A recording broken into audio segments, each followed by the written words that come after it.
اللہ تعالیٰ نے ابراہیم علیہ السلام کو جو دو بیٹے دیے تھے، اسحاق اور اسماعیل. اسماعیل علیہ السلام مکہ میں آباد ہوئے اور اسحاق علیہ السلام فلسطین میں، بیت المقدس پھر بعد میں آباد ہوا، شام میں، ارض شام.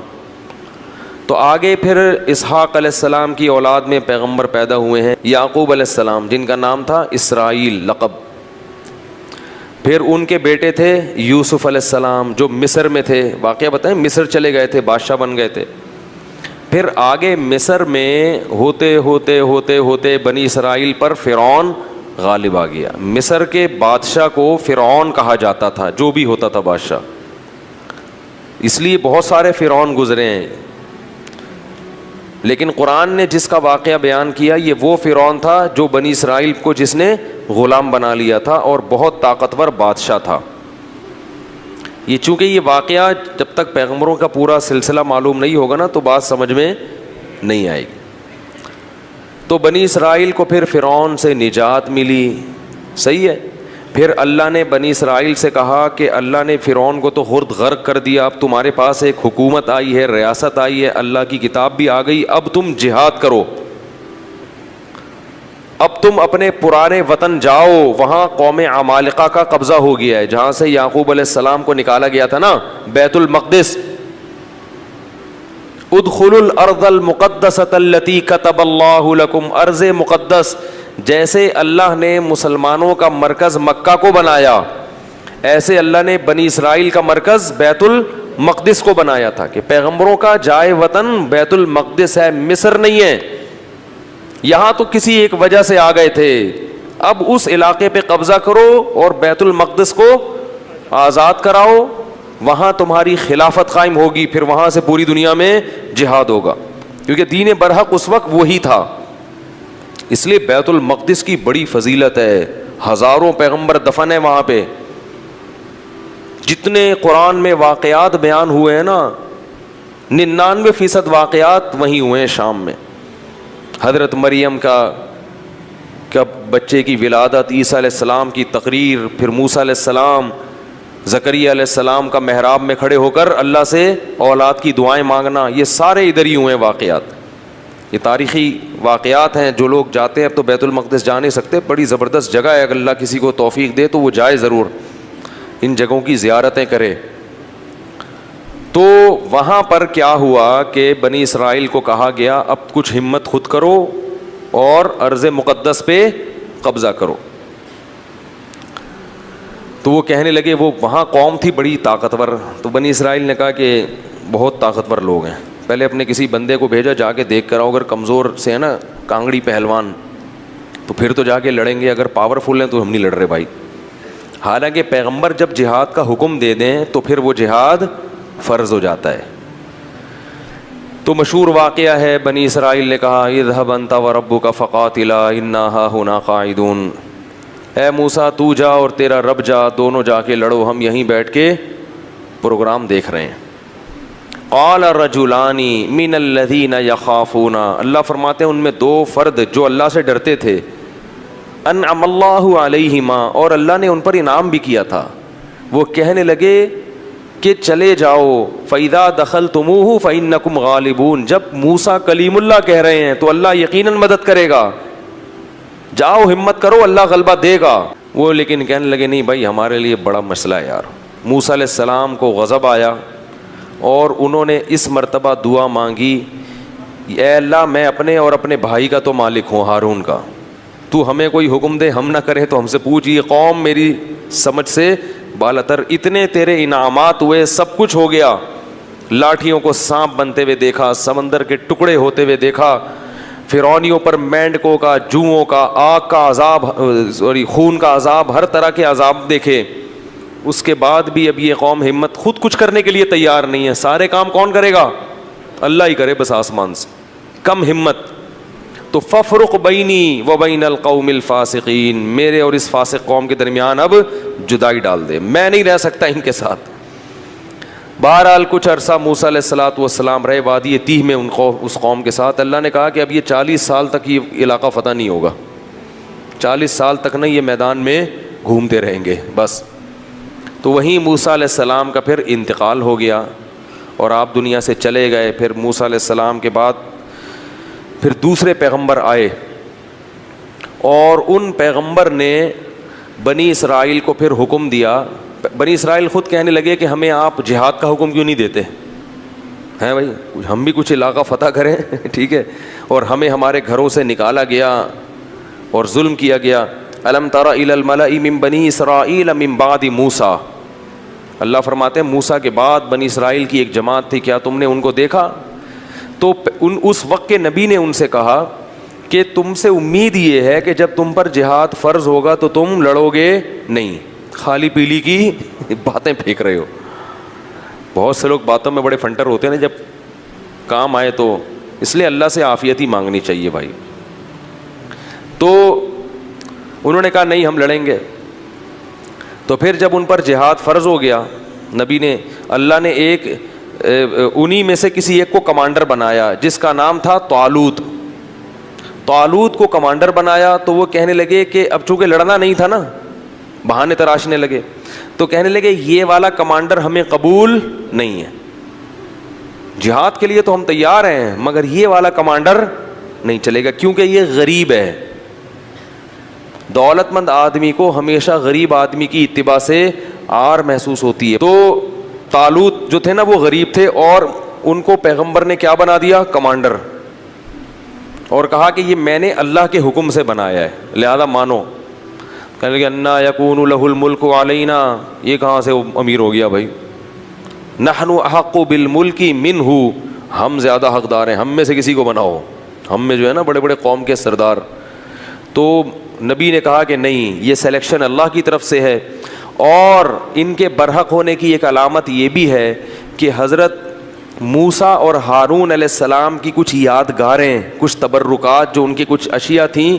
بنی اسرائیل کیا کرتے تھے کہ جب بھی کہیں جہاد میں جاتے تھے تو حضرت موسیٰ علیہ السلام کی لاٹھی اور اس طرح کی کچھ چیزیں جو ان کے پاس رہ گئی تھی نا, وہ لے کے جاتے تھے تو اللہ ان کو فتح عطا فرماتا تھا, اس کی برکت تھی.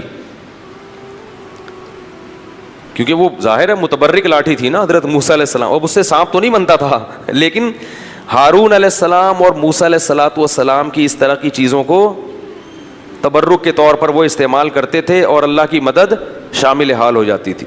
تو بنی اسرائیل کو طالوت نے پھر انہوں نے جو ہے نا وہ تابوت آیا جس میں وہ تھیں, تو فرشتے اس کو لے کر آئے, تو ان کو اطمینان ہو گیا کہ اب اللہ کی مدد یقیناً ہوگی, تو میدان جنگ میں اس کو لے کے جاؤ ساتھ. قرآن میں آتا ہے کہ جب حضرت طالوت علیہ السلام لشکر لے کے نکلے ہیں تو انہوں نے اپنی قوم سے کہا کہ دیکھو لڑائی کیونکہ بہت سخت ہے, دشمن بہت طاقتور ہے اور ہم ہیں کمزور, تو اللہ تمہیں پہلے آزمائے گا, یعنی اللہ کی مدد کے لیے جنگ میں فتح نہیں ہو سکتی. تو اسباب میں تو ہم کمزور ہیں, اللہ تمہیں امتحان کرے گا کہ تم میں تقوی ہے یا نہیں ہے. اس امتحان میں کامیاب ہو گئے تو جو کامیاب ہوں گے ان کو تو فتح ملے گی, اور جو اس امتحان میں کامیاب نہیں ہوئے وہ کیا کھائیں گے؟ شکست کھا کے بھاگ جائیں گے, وہ لڑنے کی طاقت نہیں رہے گی. اور وہ امتحان یہ ہے کہ تمہیں پیاس لگے گی مگر نہر میں سے کسی نے پانی, بولو بھائی, نہیں پینا. پیاس لگے گی, یہ پیاس بعد میں ختم ہو جائے گی, مگر اس وقت اللہ نے امتحان لیا ہے کہ ایک آدھ چلو پینے کی اجازت ہے, پیٹ بھر کے پانی پینے کی اجازت نہیں ہے. اس میں کامیاب ہو گئے تو لڑنے کی طاقت بھی اللہ دے دے گا تمہیں. قرآن کہتا ہے جب وہ نہر پار کی ہے نا, فشربوا منہ الا قلیلا منہم, تھوڑے سے لوگ تھے جنہوں نے پانی نہیں پیا, پوری قوم نے پی لیا. اتنی اللہ نے نشانیاں دکھائیں, سب کچھ کیا, مگر پھر بھی کیا کر رہے ہیں؟ پیٹ بھر بھر کے کہہ رہے ہیں دیکھا جائے گا یار, دیکھا جائے گا یار. اس کا نقصان کیا ہوا, اس گناہ کی نحوست کیا ہوئی کہ جب سامنے طاقتور لشکر دیکھا اور اس کا کمانڈر تھا جالوت, جو بڑا پہلوان جالوت تھا, جیم کے ساتھ, بہت طاقتور, بہت پہلوان. اس کو دیکھا, اڑے بھائی اس کا قد دیکھو, اس کی باڈی دیکھو, ہے بھائی لگ رہا ہے کسی جم سے آ رہی ہے. اور یہ لوگ دیکھو اتنا بڑا لشکر.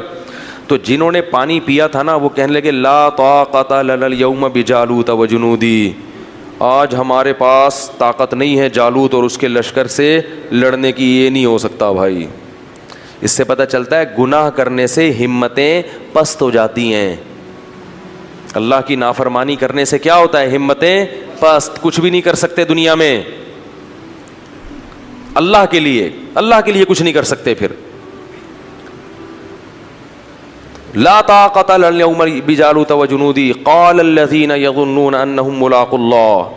اللہ فرماتے وہ لوگ جن کو اللہ سے ملاقات کی امید تھی کہ ایک دن اللہ کے سامنے کھڑے ہوں گے، اس کا ہمیں بدلہ مل جائے گا، وہ کہنے لگے کہ کم من فئۃ قلیلۃ، دیکھو کتنی ہی بار ایسا ہوا ہے کہ ایک چھوٹی سی جماعت کو اللہ نے بڑی جماعت پر غلبہ دیا ہے. ہمت کرو، کیونکہ پیغمبر کے حکم پہ آئے ہیں ہم. خود سے جب آئیں گے تو دو رائے ہو سکتی ہے نا کہ بھئی صحیح کیا غلط کیا. اب تو اللہ کہہ رہا ہے تو غلط ہو ہی نہیں سکتا، اور اللہ نے ہمیں شکست دینے کے لیے تھوڑی بلایا ہے، تو اللہ غلبہ دے گا.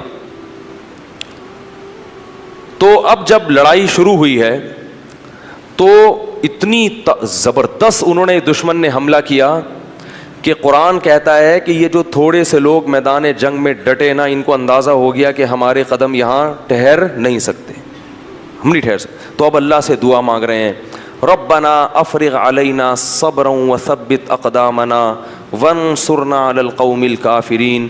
کیسے عجیب الفاظ ہیں، اے اللہ ہم پر صبر کو انڈیل دے. انڈیلنا کسے کہتے ہیں؟ جیسے بالٹیاں بھر بھر کے پانی کسی کے اوپر ایک تو ہوتا ہے نا ڈالنا، یہ نہیں کہہ رہے اے اللہ ہمیں صبر کی توفیق دے دے، نا نا نا نا نا.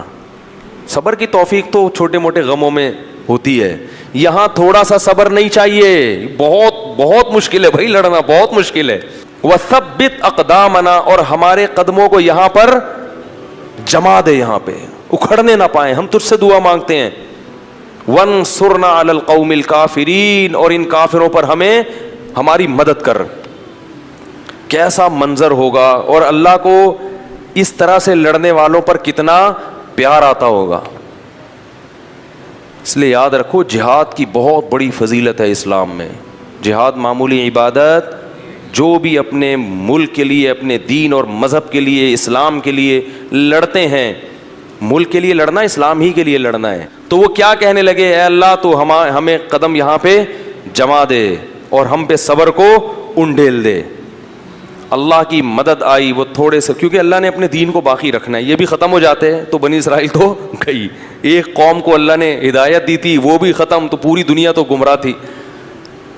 تو اللہ کام ایمان والوں ہی سے لیتے ہیں. بنی اسرائیل تھے بڑے نالائق، مگر تھے تو ایمان والے تو وہی تھے نا. تو بھائی جیسے مرضی ہیں، اللہ کیا کر رہے ہیں کہ بھائی اب ایمان والے تو یہی ہیں نا، اب کافروں سے تھوڑی لوں گا کام. تو جیسے مرضی نالائق ہیں، انہی میں سے نیک لوگ پیدا کروں گا. تو اللہ نے کیا کیا، اللہ فرماتے ہیں فَهَزَمُوهُمْ بِإِذْنِ اللَّهِ، اللہ کے حکم سے ان تھوڑے سے لوگوں نے ان طاقتور لوگوں کو شکست دے دی. جب شکست دی ہے تو انہی بنی اسرائیل میں ایک شخص تھے جن کا نام تھا داؤد، جو کمانڈر نہیں تھے اور نہ نبی تھے. ایک امتی کی حیثیت سے وہ میدان جنگ میں لڑ رہے تھے. وہ بھی ان تھوڑے سے لوگوں میں تھے. نہ صرف یہ کہ ان تھوڑے سے لوگوں میں، بلکہ ان تھوڑوں میں بھی جو انتہائی درجے کی بہادری دکھانے والے تھے ان میں سے تھے.